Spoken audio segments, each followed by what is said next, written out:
ایک دفعہ ایک مزدور سارے دن کی ناکامی پر گھر لوٹ رہا تھا اور سارا دن اسے کوئی ایسا کام نہ مل سکا کہ جس سے وہ کچھ پیسے کما سکے اور اپنے بیوی بچوں کے لیے کھانے کے لیے کچھ خرید سکے۔ وہ بڑا پریشان، بڑا مضطرب چلتا جا رہا ہے گھر کی طرف۔ رستے میں اس کی ملاقات حضرت ابراہیم بن ادم رحمۃ اللہ تعالی علیہ سے ہوئی۔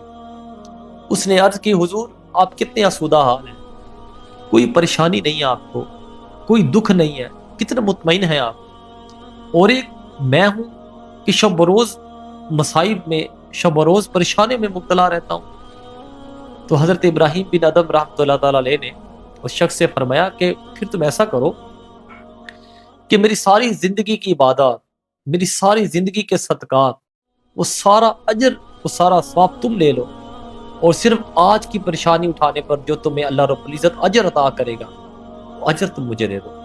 جب اس شخص نے یہ سنا تو اس کی ساری پریشانی دور ہو گئی اور اس کا دل مطمئن ہو گیا۔